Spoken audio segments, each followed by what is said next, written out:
یہ بھی اللہ کی طرف سے انعام. جتنی آسمانی کتابیں اتاری گئیں رمضان مبارک میں، تو یہ مہینہ رحمتوں کا، برکتوں کا، مغفرت کا مہینہ ہے. چنانچہ رمضان کا لفظ را، میم اور ضاد 3 حرفوں سے بنا. اس کے معنی ہیں جلنے اور جلانے کے. اس کو رمضان کیوں کہتے ہیں؟ لِأَنَّهُ يَرْمَزُ الذُّنُوبَ، اس لیے کہ یہ مہینہ انسان کے گناہوں کو جلا دیا کرتا ہے. جیسے آگ کسی چیز کو جلا کے ختم کر دیتی ہے، یہ مہینہ بھی مومن کے گناہوں کے نام و نشان کو مٹا دیتا ہے. زمین اگر ناپاک ہو تو ایک طریقہ تو یہ ہے کہ اتنی بارش برسے کہ ساری گندگی بہہ جائے. اب جب زمین دوبارہ خشک ہوگی تو پاک کہلائے گی. اور دوسرا طریقہ یہ ہے کہ اس زمین پر سورج کی تپش اور گرمی اتنی پڑے کہ وہ گرمی اس نجاست کا نام، نشان، رنگت، ہر چیز کو ختم کر کے رکھ دے. زمین پھر پاک کہلائے گی. تو یہ مثال ہے رمضان کی کہ اس مہینے میں اللہ رب العزت کی طرف سے اتنی رحمتوں کی بارش ہوتی ہے کہ انسان کے دل کی نجاستوں کو وہ مٹا کے رکھ دیتی ہے. یا یوں سمجھ لیں کہ اس مہینے میں برکات کی ایسی تپش آتی ہے انسان کے دل پر. نور کا سورج جو طلوع ہوتا ہے تو وہ دلوں کو اس قدر حرارت پہنچاتا ہے کہ دلوں کی نجاست کو مٹا کے رکھ دیتا ہے. اس لیے اس کو رمضان کہا گیا. حدیث مبارکہ میں اس کے مختلف نام ہیں. عربوں میں عظمت والی چیز کے کئی نام ہوتے تھے. اللہ رب العزت کے 99 نام، وَلِلَّهِ الْأَسْمَاءُ الْحُسْنَى. تو رمضان کے بھی کئی نام.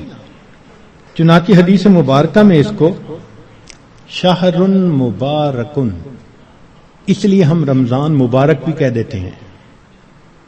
شہر عظیم، عظمت والا مہینہ.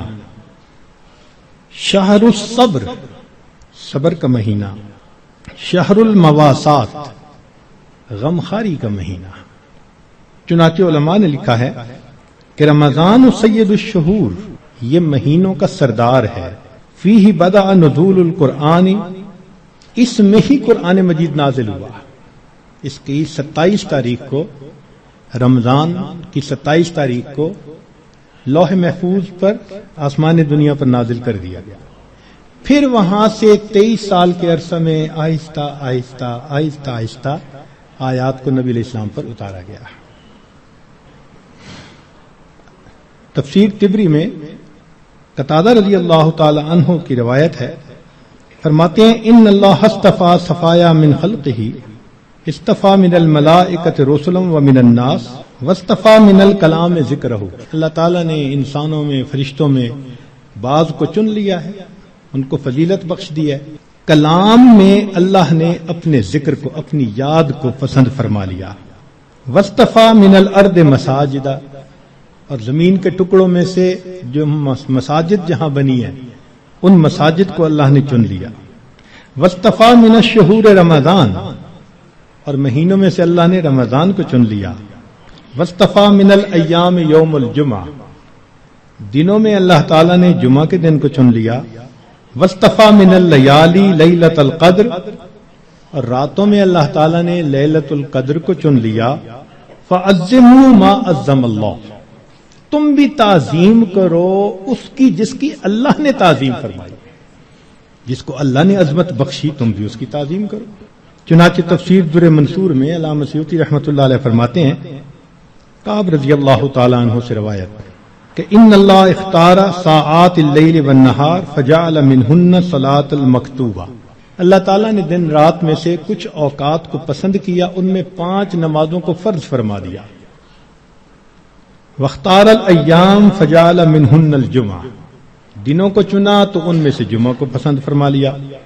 واختار الشہور فجعل منہن شہر رمضان، واختار اللیالی فجعل منہن لیلۃ القدر. تو جب اللہ رب العزت نے لیلۃ القدر کو اتنی عظمت بخشی اور اس مہینے کو اتنی عظمت بخشی، تو ہمیں بھی چاہیے کہ ہم اس مہینے کی برکتوں سے فائدہ اٹھانے والے بن جائیں۔ چنانچہ علامہ طبرانی رحمۃ اللہ علیہ مجموع الزوائد میں سید الشہور شہر رمضان و سید الایام یوم الجمعہ، نبی علیہ السلام اس مہینے کا انتظار فرماتے تھے۔ اس مہینے کی فضیلت کے لیے یہ کتنا عجیب پوائنٹ ہے کہ اللہ رب العزت کے پیارے حبیب صلی اللہ علیہ وسلم اس مہینے کا انتظار فرماتے، دعا فرماتے تھے، اللہم بارک لنا فی رجب و شعبان و بلغنا رمضان، اے اللہ ہمیں رجب اور شعبان میں برکت عطا فرما اور بخیریت ہمیں رمضان تک پہنچا۔ انسان وش کرتا ہے نا تو کسی بہت بڑی نعمت کے لیے وش کرتا ہے۔ اللہ کے حبیب صلی اللہ علیہ وسلم 2 مہینے پہلے سے دعا مانگتے تھے۔ جب بڑے کسی چیز کو بڑا کہیں تو واقعی بڑی ہوتی ہے۔ اللہ کے پیارے حبیب صلی اللہ علیہ وسلم نے اس مہینوں کو شہر عظیم کہا، بڑا مہینہ۔ چنانچہ مسلم شریف میں ابو ہریرہ رضی اللہ عنہ سے روایت ہے کہ الصلوات الخمس والجمعۃ الی الجمعۃ ورمضان الی رمضان مکفرات ما بینہن اذا اجتنبت الکبائر، اگر کبائر سے بچا جائے تو جمعے سے جمعہ 5 نمازیں اور ایک رمضان سے دوسرے رمضان تک کے جتنے گناہ ہوتے ہیں وہ سارے کے سارے اللہ تعالیٰ معاف فرما دیتے ہیں۔ چنانچہ کنز العمال میں لکھا ہے کہ اذا سلمت الجمعۃ سلمت الایام، جمعہ اگر اچھے انداز سے کسی نے گزار لیا تو باقی دن بھی اس کے اچھے گزر جائیں گے۔ وَإِذَا سَلِمَ رَمَضَانُ سَلِمَتِ السَّنَةُ، اور جس نے رمضان اچھے انداز سے گزار دیا آنے والا پورا سال اس کا اچھا گزار دیا جائے گا۔ امام ربانی مجدد ثانی رحمۃ اللہ علیہ اپنے مکتوبات میں فرماتے ہیں کہ یہ رمضان کا مہینہ آنے والے سال کا ایک نمونہ ہوتا ہے۔ جس انداز سے بندہ گزارتا ہے اللہ تعالیٰ بقیہ سال انہی اعمال کی توفیق عطا فرما دیتا ہے۔ مثال کے طور پہ ایک نوجوان اگر چاہتا ہے کہ میں اپنی آنکھوں کا پرہیز کروں، غیر محرم سے اپنی آنکھوں کو بچاؤں، تو وہ رمضان میں اس کی مشق کر لے۔ اگر پورا رمضان غیر محرم سے نظر بچا لی، بقیہ پورا سال اللہ اس کو توفیق عطا فرما دے گا۔ آپ پورا رمضان تہجد کی پابندی کر لیجئے، تلاوت کی، اعمال کی پابندی کر لیجئے، اور پھر دیکھیے بقیہ پورا سال وہ کام کس طرح آسان ہو جاتے ہیں، اللہ تعالیٰ توفیق دے دیتے ہیں اس بندے کو۔ اس لیے ہمارے اکابر رمضان کو بہت اہتمام کے ساتھ گزارتے تھے۔ بلکہ بخاری شریف کی روایت ہے کہ ایک صحابیہ حج پہ جانا چاہتی تھی، خاوند نے نہ کر دی۔ پوچھا بھی کیوں؟ اس نے کہا سواری نہیں ہے۔ اس نے کہا فلاں اونٹ تو ہے۔ اس نے کہا وہ میں نے صدقے کی نیت کر لی، اب وہ میرا نہیں، وہ اللہ کا ہے، اب میں تمہیں نہیں لے کے جا سکتا۔ خاموش ہو گئی۔ خاوند جفت کر کے واپس آیا تو وہ عورت نبی علیہ السلام کی خدمت میں حاضر ہوئی۔ اے اللہ کے حبیب صلی اللہ علیہ وسلم، میرا بڑا جی چاہتا تھا میں حج کروں، مگر میرے خاوند نے کہا کہ سواری نہیں، اور میں نے صدقے کا اونٹ تھا بتایا تو اس نے کہا میں اس کو نہیں استعمال کر سکتا۔ تو نبی علیہ السلام نے پہلے تو خاوند کو سمجھایا کہ دیکھو یہ حج کا عمل بھی اللہ کے راستے میں جانے والا عمل تھا، تم اگر اس اونٹ پر اس کو یہ حج کروا دیتے تو اس میں کوئی حرج نہیں تھا، مگر ساتھ ہی یہ فرما دیا اس عورت کو کہ اچھا اب تم رمضان میں عمرہ کر لینا، اللہ تعالیٰ تمہیں میرے ساتھ حج کرنے کا ثواب عطا فرمائیں گے۔ یہ بخاری شریف کی روایت ہے۔ تو رمضان مبارک کو اللہ رب العزت نے ایسی فضیلت عطا فرمائی۔ چنانچہ کنز العمال میں ہے کہ اذا کان اول لیلۃ من شہر رمضان صفدت الشیاطین ومردت الجن، کہ جب رمضان کی پہلی رات آتی ہے تو شیاطین، سرکش جن، ان کو قید کر دیا جاتا ہے، باندھ دیا جاتا ہے۔ خبردار، میرے پیارے حبیب صلی اللہ علیہ وسلم کے امتیوں کے روزوں کو تم خراب نہ کر سکو، تو شیاطین کو باندھ دیا جاتا ہے۔ وغلقت ابواب النار فلم یفتح منها باب، جہنم کے سارے دروازے بند کر دیے جاتے ہیں، پورا رمضان بند رہتے ہیں. وفتحت ابواب الجنت فلم یغلق منها باب، اور جنت کے سارے دروازے کھول دیے جاتے ہیں اور ان دروازوں کو پورا مہینہ بند نہیں کیا جاتا. سبحان اللہ. اللہ رب العزت اس مہینے میں جنت کی سیل لگاتے ہیں. وَيُنَادِي مُنَادٍ كُلَّ لَيْلَةٍ، اور ایک ندا دینے والا فرشتہ ہر رات یہ ندا دیتا ہے، یا باغی الخیر اقبل، اے نیکی کے متلاشی آگے بڑھ. ابتغاء سے ہے یہ لفظ باغی الخیر. وَيَا بَاغِيَ الشَّرِّ اقصر، اے برائی کے تلاش کرنے والے تھم جا، رک جا. وَلِلَّهِ عُتَقَاءً مِّنَ النَّارِ وَذَلِكَ كُلَّ لَيْلَةٍ، ہر رات میں اللہ تعالیٰ جہنم سے جہنمیوں کو بری فرما دیتے ہیں. اب یہاں طالب علم کے ذہن میں ایک سوال پیدا ہوتا ہے کہ رمضان مبارک میں شیاطین تو قید ہو گئے، پھر کیوں برائیاں ہوتی ہیں، غفلتیں ہوتی ہیں؟ تو علماء نے اس کے کئی جواب دیے. ایک جواب تو انہوں نے دیا بھئی بڑے شیاطین تو قید ہو گئے، اب چھوٹے شتونگڑے بھی تو ہیں اور ہم اتنے غافل کہ شتونگڑے ہی کام دکھا جاتے ہیں. دوسرا علماء نے یہ کہا کہ شیطان کی وجہ سے نفس کے اندر اتنی خباثت آ جاتی ہے کہ شیطان اگر باندھ بھی دیا جاتا ہے تو نفس اس کا کارندہ بنا رہتا ہے، وہ انسان کو گناہوں پر اکسائے رکھتا ہے. یا برے دوست ہوتے ہیں، یار بد، ان کی وجہ سے انسان رمضان میں بھی نیکی پر نہیں آتا. مگر اس کی خوبصورت مثال یہی ہے کہ جیسے لوہے کو بھٹی میں گرم کرے نا تو سرخ ہو جاتا ہے، پھر اس کے بعد اس کو بھٹی سے نکال لیں تو وہ 1 منٹ میں ٹھنڈا نہیں ہوتا، وہ گھنٹہ 2 گھنٹے گرم رہتا ہے. تو شیطان نے انسان کو گناہوں کی بھٹی میں اتنا گرما دیا ہوتا ہے کہ ان لوگوں کے لیے رمضان کا مہینہ آ بھی جاتا ہے تو وہ گرمی اسی طرح موجود رہتی ہے. نبی علیہ السلام نے ارشاد فرمایا، من وافق موتہ عند القضاء رمضان دخل الجنہ، جس بندے کو رمضان المبارک کے اندر موت آ گئی اللہ تعالیٰ اس کو جنت کے اندر داخل فرما دیتے ہیں.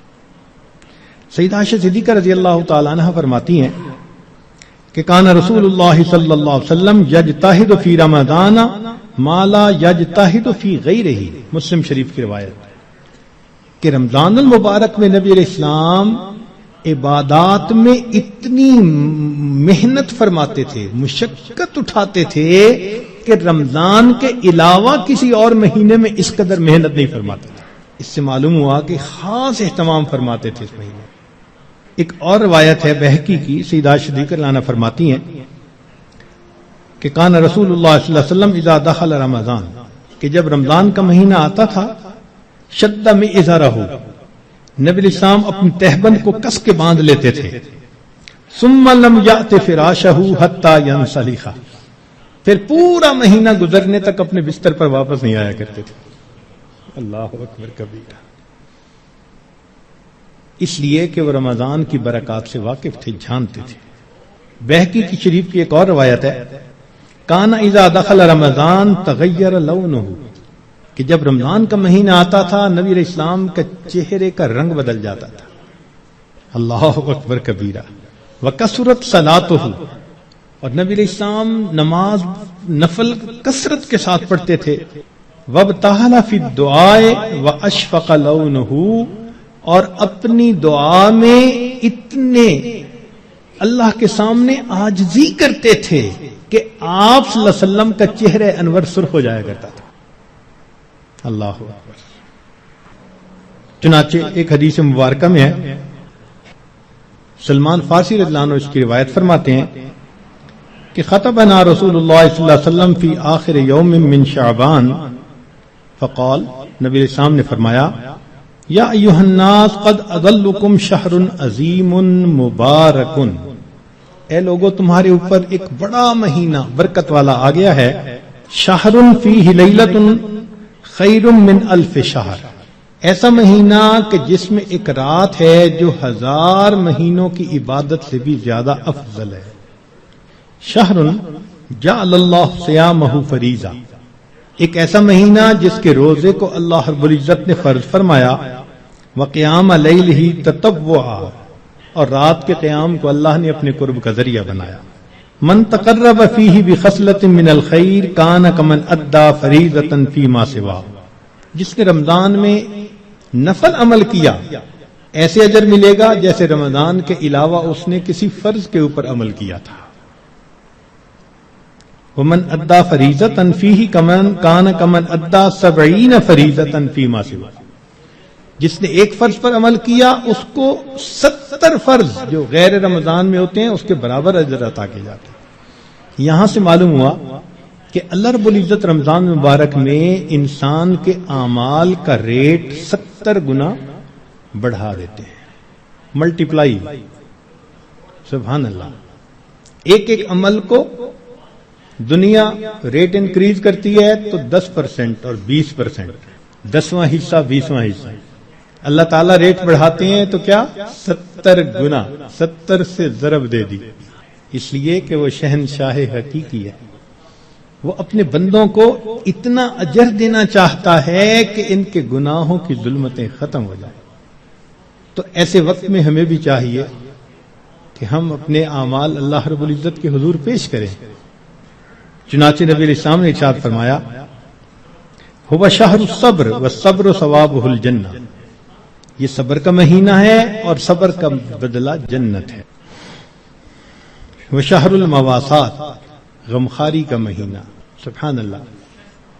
چنانچہ اسی حدیث میں آگے نبی علیہ السلام نے ارشاد فرمایا کہ اولہ رحمت، اس مہینے کے پہلے 10 دن رحمت، وَأَوْسَطُهُ مَغْفِرَةٌ، درمیان کے 10 دن مغفرت کے، وَآخِرُهُ عِتْقٌ مِّنَ النَّارِ، اور آخری 10 دن آگ سے آزادی کے۔ وہ کیسے؟ علماء نے اس کی بہترین تفسیر یوں کی کہ کچھ وہ لوگ ہوتے ہیں کہ جو پہلے سے ہی نیکوکاری کی زندگی گزارنے والے ہوتے ہیں، گناہوں سے بچتے ہیں، تقوی طہارت کی زندگی گزارتے ہیں، تو ان کے لیے تو رمضان رحمت کی خوشخبری بن کے آتا ہے، تو پہلے 10 دن میں ہی ان کے درجے بلند ہو جاتے ہیں۔ اور کچھ ایسے بھی ہوتے ہیں کبھی نیکی کر لی کبھی خطا کر بیٹھے، تو ایسے لوگ جب رمضان کے پہلے 10 دن گزار لیتے ہیں تو اس میں ان کے جو گناہوں کی ظلمت ہوتی ہے اس کو اللہ تعالیٰ ختم کر دیتے ہیں۔ چنانچہ اوسطہ مغفرتن، ان کے لیے درمیانی 10 دن مغفرت کا پیغام بن جاتے ہیں۔ اور کچھ بہت زیادہ غفلت میں رہنے والے، اگر 10 دن سے ان کا کام نہیں بنا تو 20 دن سے ان کا کام بن جاتا ہے۔ چنانچہ جب 20 دن کی برکتیں ان کے دل کو دھو دیتی ہیں تو آخرہ عتق من النار، آخری عشرہ ان کے لیے بھی آگ سے آزادی کا عشرہ بن جاتا ہے۔ معلوم ہوا کہ اس مہینے میں تھوڑا غافل ہو یا زیادہ غافل، ہر بندے کی مغفرت کا اللہ تعالیٰ انتظام فرماتے ہیں۔ ہاں، بندے کو خود کوشش کرنی چاہیے۔ اگر کوئی آدمی خود ہی بے توجہ بن کر زندگی گزارے اور رمضان کا احترام ہی نہ کرے تو وہ تو پھر اپنا قصور ہے نا، ورنہ یہ اس کو احساس ہو گیا کہ مجھے رمضان مبارک کے اس مہینے میں اللہ کا قرب حاصل کرنا ہے، اس مہینے کی برکتیں اتنی ہیں کہ ایک لمحے کی برکت انسان کو ولی بنانے کے لیے کافی ہے۔ امام ربانی مجدد ثانی رحمۃ اللہ فرماتے ہیں مکتوبات میں کہ اے کاش پورے سال کی برکتوں کو رمضان المبارک کی برکتوں کے ساتھ وہ نسبت ہوتی جو ایک دریا کو سمندر کے ساتھ ہوتی ہے، مگر وہ بھی نہیں ہے۔ اس مہینے کی برکتیں اتنی زیادہ ہیں، اللہ اکبر کبیرہ۔ چنانچہ نبی علیہ السلام نے ارشاد فرمایا کہ وَاسْتَكْثِرُوا فِيهِ مِنْ 4 خصال، 4 اعمال اس مہینے میں زیادہ کرو۔ خصلتین تردون بہما ربکم وخصلتین لا غناء بکم عنہما، 2 عمل تو ایسے ہیں کہ جن سے تم اپنے رب کو راضی کرو، اور 2 عمل ایسے ہیں کہ تمہیں اس کے سوا چارہ ہی نہیں، مجبوری ہے تمہاری. اللتان تردون بہما ربکم، وہ 2 باتیں کہ جس ذریعے تم اپنے رب کو راضی کرو. فشہادت اللہ الہ الا اللہ وتستغفرونہ، یعنی کلمے کا ورد زیادہ کرنا، تحلیل زیادہ پڑھنا اور استغفار زیادہ پڑھنا. یہ 2 عمل اس مہینے میں خاص طور پر زیادہ کرنے کی ضرورت ہے، چونکہ اللہ کے پیارے حبیب صلی اللہ علیہ وسلم نے ارشاد فرمایا، لہذا اس بات کی اہمیت دل میں اچھی طرح بٹھانی چاہیے. تو لا الہ الا اللہ کی بھی کثرت کریں، کم از کم چند 100 مرتبہ دن میں پڑھ لیا کریں، اور ہمت والے تو 1000 دفعہ 2000. ایسے لوگ ہیں ہر دن میں رمضان کے 10,000 مرتبہ تحلیل پڑھتے ہیں. اس وقت ایسے لوگ ہیں رمضان المبارک کے ہر دن میں ایک قرآن مجید کی تلاوت مکمل کرتے ہیں. نوجوان ہیں، کما رہے ہیں. وقت تو ایک جیسا ہے، ہمارا بھی اور ان کا بھی، لیکن انہوں نے یہ محسوس کر لیا کہ اس وقت میں ہم نے اللہ کو راضی کر کے ہٹنا ہے. ان کے لیے یہ سارے کام آسان.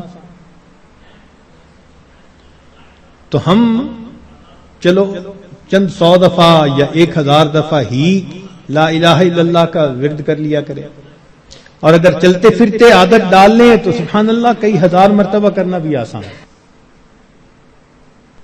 اور ہمارے اکابر سبحان اللہ، وہاں سینکڑوں اور ہزاروں کی بات نہیں ہوتی تھی، اور لاکھوں کی بھی بات نہیں ہوتی تھی، کروڑوں کی بھی بات نہیں ہوتی تھی. کروڑوں مرتبہ سے زیادہ دل کے اوپر لا الہ الا اللہ کی ضرب لگتی تھی. کروڑوں مرتبہ سے زیادہ دل کے اوپر کتنا نور ہوتا ہوگا. اللہ اکبر کبیرہ. اور استغفار کی کثرت کریں. اور 2 چیزیں جس کی ہمیں ضرورت ہے، ایک اللہ رب العزت سے جنت مانگیں اور جہنم سے اللہ تعالی سے پناہ مانگیں. تو اس مہینے میں یہ دعا مانگنی چاہیے، اللہم انی اسألک الجنہ وَأَعُوذُ بِكَ مِنَ النَّارِ. اے اللہ میں جنت کا سوال کرتا ہوں اور جہنم سے اے اللہ میں پناہ مانگتا ہوں. چنانچہ رمضان مبارک کا اکرام کیسے کیا جائے، اس کو بھی تھوڑا تفصیل سے بتا دیں. جو احترام کرنے والے ہیں وہ تو رمضان سے 2 مہینے پہلے سے ہی دعائیں مانگنی شروع کر دیتے ہیں. رمضان سے پہلے ہی گناہوں کو توبہ کر کے باطن کا غسل کر لیتے ہیں، اور پھر رمضان خوب اچھے انداز سے گزارتے ہیں. لیکن اب آخری عشرہ رہ گیا.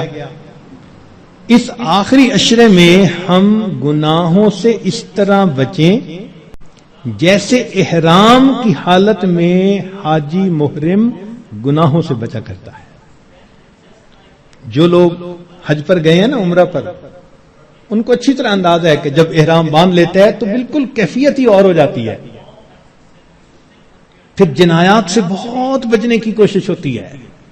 ہر وقت یہ احساس رہتا ہے میں محرم ہوں، احرام باندھا ہوا ہے. بالکل رمضان گزارتے ہوئے وہی کیفیت ہو، انا صائم، میں روزہ دار ہوں، رمضان کا مہینہ ہے، مجھے اس میں کوئی گناہ نہیں کرنا. چلتے پھرتے لا الہ الا اللہ کا ورد رکھیں، اور کبھی کبھی پورا کلمہ بھی پڑھیں، لا الہ الا اللہ محمد الرسول اللہ. جتنا ممکن ہو سکے قرآن مجید کی تلاوت کریں، حتیٰ کہ 2-3 منٹ بھی اگر خالی ہیں تو اس کو خالی نہ گزرنے دیں. قرآن پاک دیکھ کر پڑھ لیں، اور اگر قرآن پاک پاس نہیں یا وضو نہیں تو جو صورتیں یاد ہیں کم از کم وہی پڑھ لیں. حسب استطاعت رمضان مبارک میں صدقہ و خیرات زیادہ کریں. سیدہ عائشہ صدیقہ رضی اللہ عنہا فرماتی ہیں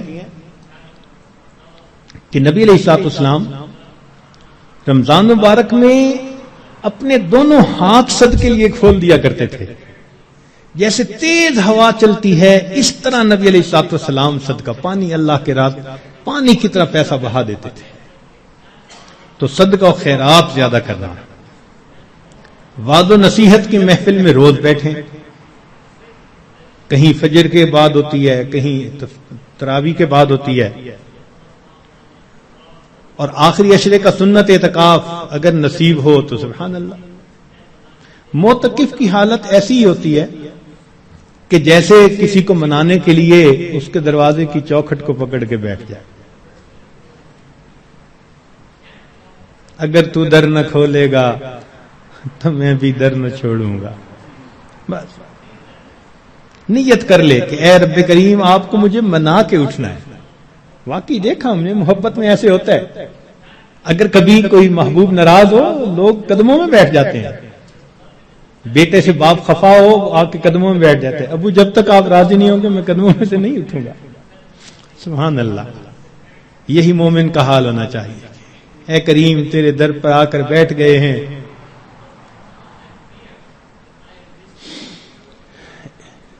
اجازت ہو تو آ کر میں بھی شامل ان میں ہو جاؤں. سنا ہے کل تیرے در پر ہجوم عاشقاں ہوگا. عشق و محبت والے 10 دن فارغ کرتے ہیں اللہ کے سامنے, دن رات عبادت میں گزارنے کی کوشش کرتے ہیں, اور دعاؤں میں پھر انسان خوب عاجزی اور زاری کرے. اس طرح رمضان مبارک کی قدردانی کیجیے. رمضان مبارک کی بے قدری کی بھی کچھ صورتیں ہیں. مثال کے طور پہ بعض لوگ رمضان کے روزے رکھنے کا اہتمام نہیں کرتے. یہ رمضان کی بے قدری ہے. اور کئی مرتبہ سحری کھا کے سو جاتے ہیں کہ میں تھوڑی دیر ذرا آرام کر لوں, اٹھ کے فجر پڑھوں گا, اور شیطان کو نماز قضا کروانے کا موقع مل جاتا ہے. یہ رمضان مبارک کی بے قدری ہے. اسی طرح افطاری کے انتظار میں باجماعت نماز چھوڑ بیٹھتے ہیں. یہ بھی رمضان مبارک کی بے قدری ہوئی. بعض لوگ رمضان المبارک میں خبروں کے نام پر ٹی وی دیکھتے ہیں, غیر محرم عورتوں پر نظر پڑتی ہے. بازار سے گزرتے ہوئے اپنی نگاہ کا احتیاط نہیں کرتے. یہ بھی رمضان مبارک کی بے قدری ہوئی. اخبار بینی کے شوق میں تصاویر بھی دیکھتے ہیں,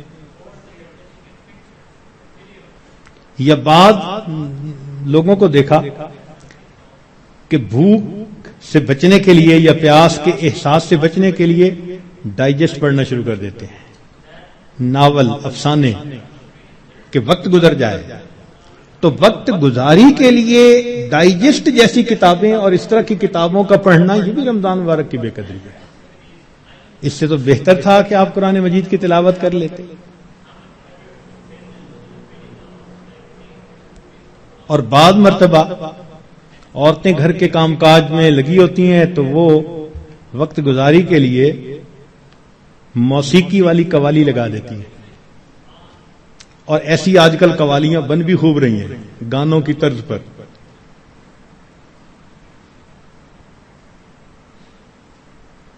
بھئی کوئی بیت الخلاء کے طرز پر مسجد بنا دے تو آپ کو خوشی ہوگی, دیکھ کے غصہ آئے گا نا. تو اگر کوئی نعت بنانی تھی تو ضروری ہے کہ گانے کی طرز پر بنانی ہوتی ہے. خدا کے بندو, تو اس قسم کی قوالیاں جن میں ساز ہو, موسیقی ہو, وہ حرام ہوتی ہیں.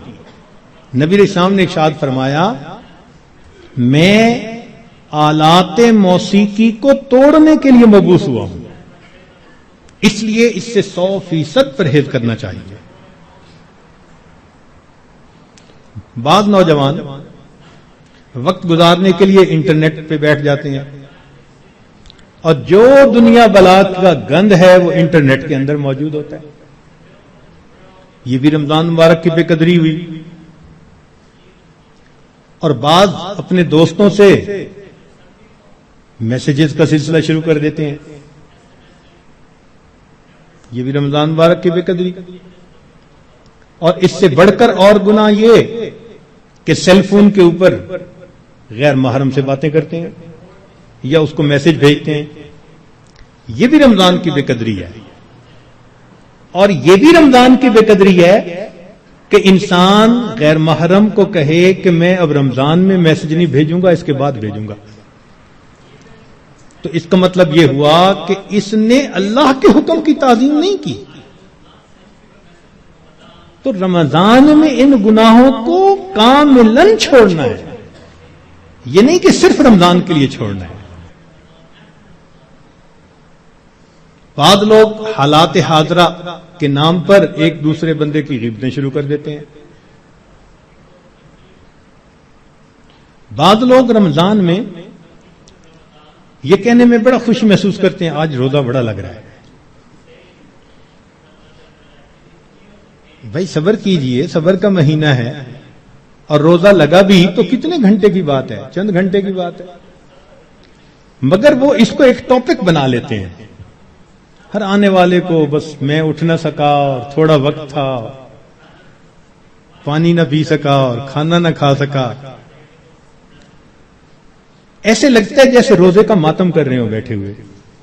یہ بھی رمضان کی بے قدری ہے. رمضان مبارک میں جو آدمی اللہ رب العزت کے قرب کے لیے کوششیں کرے گا، یقیناً اللہ رب العزت اس کے گناہوں کو معاف فرمائیں گے اور اسے اپنا قرب عطا فرمائیں گے. اب ایک دو باتیں مزید سن لیجئے تاکہ بات کو مکمل کریں کہ اگر کوئی نیک بندہ آپ کو بتائے کہ قبولیت دعا کا وقت ہے، دعا مانگ لو، تو آپ کتنے اہتمام سے دعا مانگیں گے کہ جی ایک نیک بندے نے بتا دیا قبولیت دعا کا وقت تھا. اچھا اگر کوئی واقعی بڑا ولی ہو اور وہ بتا دے پھر تو اور اہتمام سے دعا مانگیں گے. تو اگر ایک ولی کے بتانے پر اتنے اہتمام سے دعا مانگتے ہیں تو ولیوں کے سردار، نبیوں کے سردار حضرت محمد مصطفیٰ احمد مجتبی صلی اللہ علیہ وسلم، آپ نے ارشاد فرمایا کہ افطاری کے وقت روزے دار کی دعا کو اللہ تعالیٰ قبول فرماتے ہیں. اب اپنے ذرا ذہن میں سوچیں کہ کیا ہم افطاری کے وقت دعا اس اہتمام سے مانگتے ہیں؟ اور شیطان بھی ایسا ہے کہ وہ افطاری کے وقت دسترخوان پہ چیزیں لگواتا ہے، بس حسرت سے دیکھتے دیکھتے وہ افطاری کا وقت ہی آ جاتا ہے. اس وقت میں اہتمام سے دعا مانگے.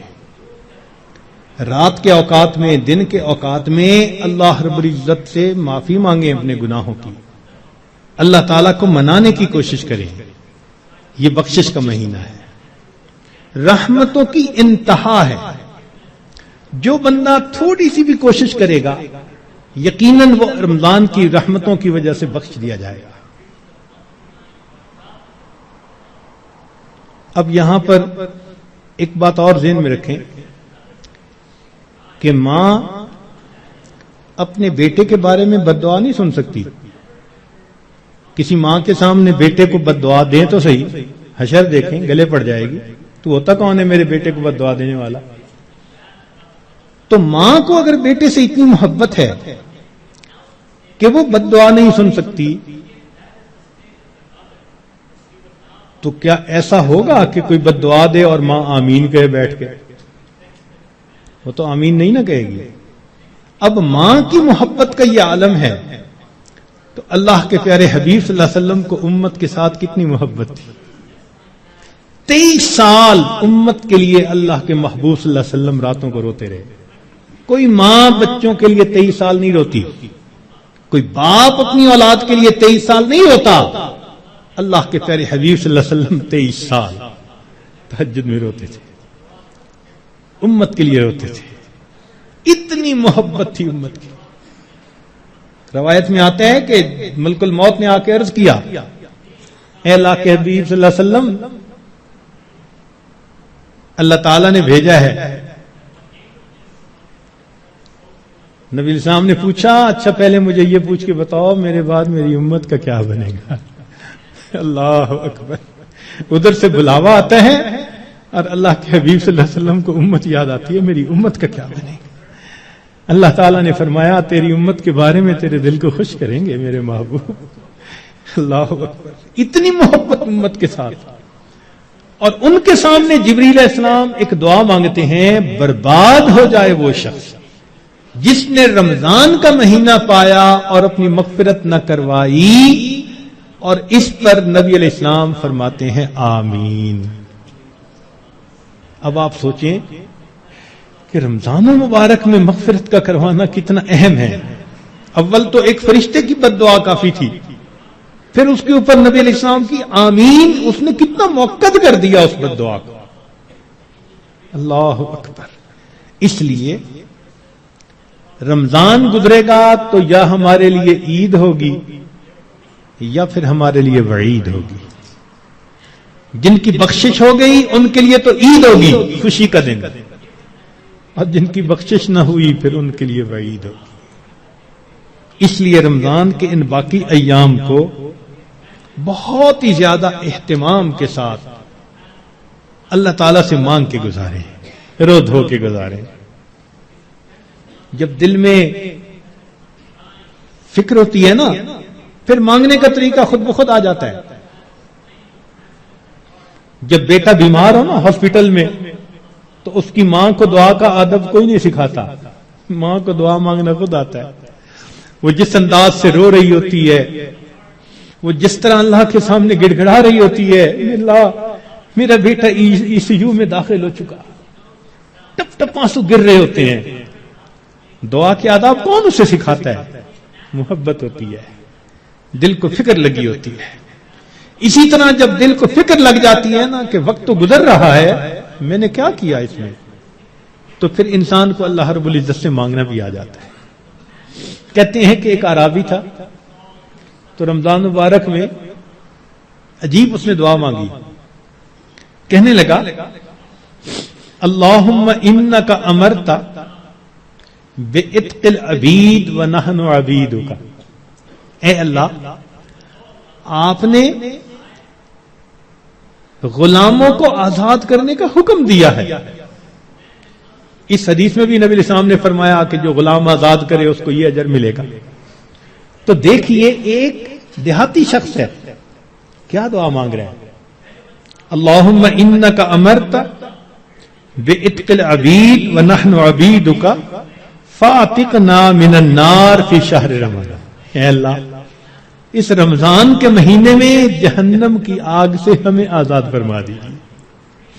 اللہ اکبر کبیرہ۔ اور واقعی بات ایسی ہے، اس لیے کسی نے کیا عجیب بات کہی، ان الملوک اذا شابت عبیدہم، بادشاہ لوگ جو ہوتے ہیں نا، جب ان کی خدمت کرتے کرتے ان کا غلام بوڑھا ہو جاتا ہے نا، وہ پھر اس کو آزاد کر دیتے ہیں، آزاد بندوں کی طرح آزاد بنا دیتے ہیں۔